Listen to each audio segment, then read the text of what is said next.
Hello বন্ধুরা, আজকে আবার একটি নতুন ভিডিওর সাথে আপনাদের কাছে চলে এসেছি। তো আমার বেটুর অন্নপ্রাশন, সেই উপলক্ষে আমি একটি জিনিস তৈরি করছি। দেখতেই পাচ্ছেন এই থালা বাটি গ্লাসগুলো। তো সেটা কিভাবে তৈরি করলাম সেটাই আপনাদের সাথে শেয়ার করব। তো চলুন। প্রথমেই আমি নিয়ে নিয়েছি এখানে মাটির একটি থালা, গ্লাস আর বাটি। এরপর আমি সিরিজ কাগজ দিয়ে ভালো করে এগুলো ঘষে নিচ্ছি, তাহলে প্লেন হয়ে যাবে, ভেতরটা আঁকতে সুবিধে হবে। তারপর গ্লাস বাটিগুলো আমি একটি গামলায় দিয়ে জল ঢেলে কিছুক্ষণ ভিজিয়ে রেখেছিলাম। ভেজানোর পর শুকনো করে নিয়েছি। শুকনো করে নেওয়ার পর সাদা কালার দিয়ে আমি এটা পেন্ট করে নিচ্ছি। সাদা কালারটা দিলে কি হবে, আপনারা এরপর যে কালারগুলো দেবেন সেই কালারটা ফুটে উঠবে ভালো।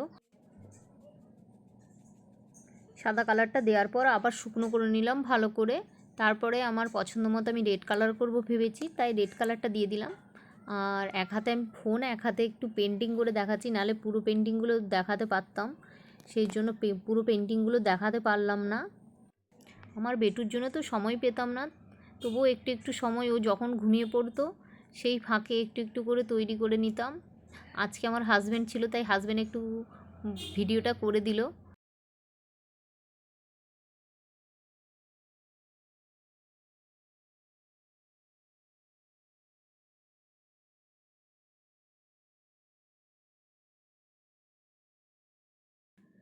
থালাটি আমার কমপ্লিট হয়ে গেছে। এরপর একটি বাটি নিয়ে নিয়েছি। সেই সময় আবার সেই একই অবস্থা। ভিডিওটি করার জন্য একটি হাতে ফোন, একটি হাতে পেন্টিং করার জন্য পেন্টিংটা আমার একটু কেঁপে গিয়েছিল।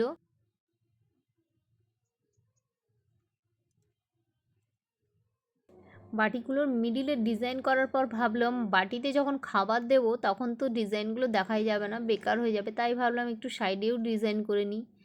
এরপর গ্লাসটি নিয়ে নিয়েছি। গ্লাসটিও কমপ্লিট করে নিলাম।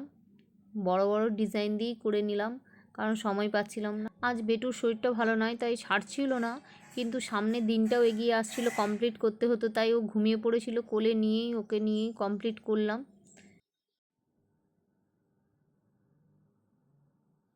কাজটি আমার কমপ্লিট। তো কেমন হয়েছে ভিডিওটি আমাকে জানাবেন কমেন্টে। আর ভালো লাগলে ডিজাইনগুলো একটি লাইক করে দেবেন, এত কষ্টের ফল আপনাদের লাইকটাই মনে করি আমি। তো ভিডিওটি এই পর্যন্ত। ওকে, টাটা, বাই বাই।